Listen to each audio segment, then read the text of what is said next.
the vendor communication rhythm. This session is designed to specifically cover off on just that, your rhythm of communication with your vendors. Now, to paint a picture, I'm going to tell you a little bit of a story about how important this is. Not just vendor communication, but to get more specific, a detailed written vendor report that your vendor reads, digests, discusses with all decision makers, ready for the vendor meeting with you, their selling agent, to discuss the pros and cons of the feedback, to discuss their price and make any adjustments if required. So here's a little bit of a story. A few years ago, my grandparents passed away. My mum and her two brothers, they sold the property via the auction method of sale. And to be honest with you, they were overpriced to begin with, like most vendors.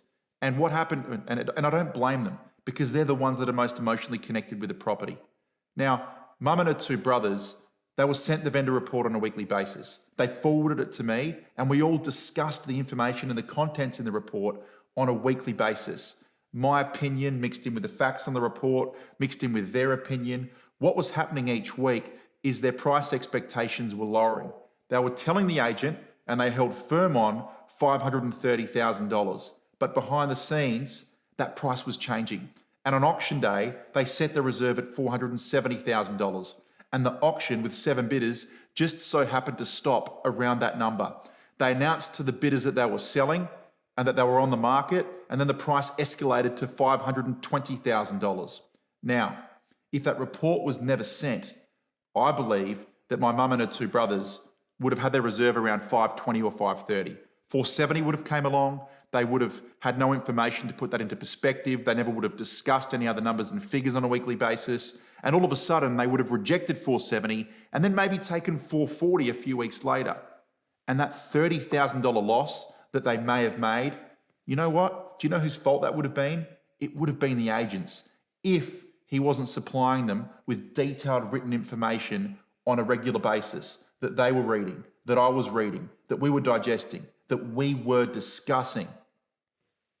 Let's have a look at the Auction Campaign Masterclass signature system.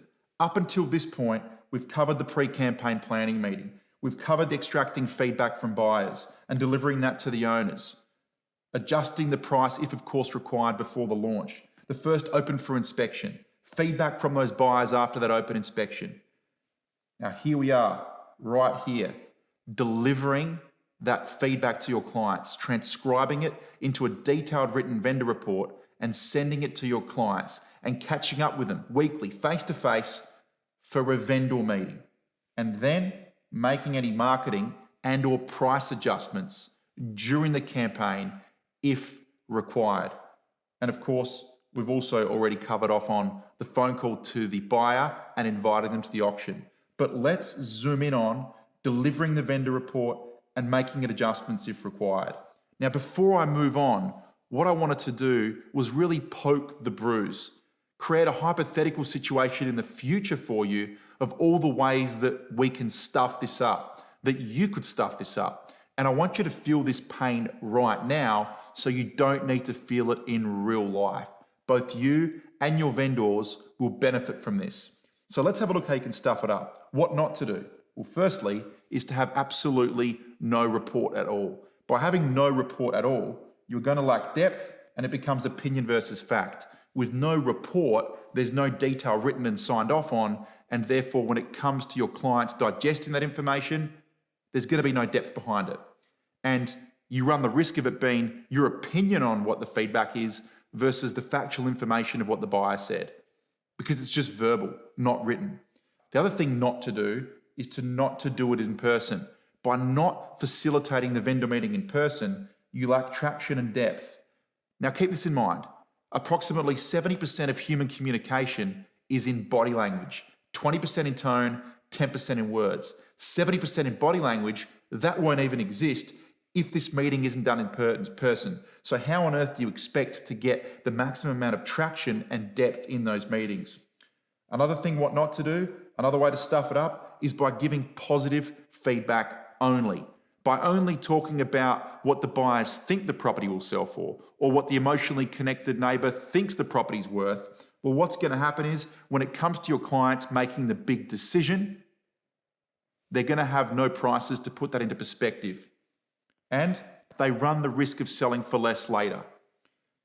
What else I would suggest that you don't do, another way to stuff this up, is by providing your clients with negative feedback only. By only providing them with negative feedback, what's going to happen is they're going to dismiss all that information, thinking that you're only bringing the people through that don't like their property. And therefore, they're going to be thinking you're only bringing the wrong people through.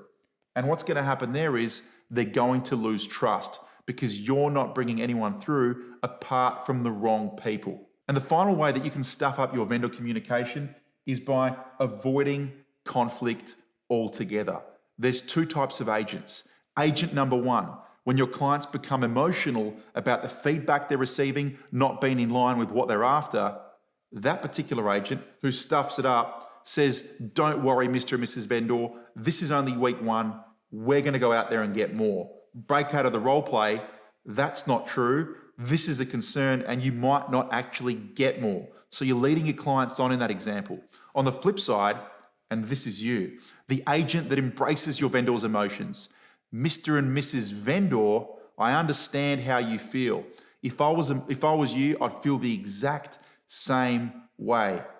And by the way, this is a concern because the feedback isn't in line with what we're after. So we need to treat this seriously, but I understand how you feel. And that's the agent that's going to get traction and depth and cut through and get your clients to make big decisions in advance before auction day itself. Now, if you avoid conflict, you run the risk of your clients bottling everything in and secretly being unhappy. And quite frankly, come auction day, setting a high reserve because they weren't able to put the feedback into perspective.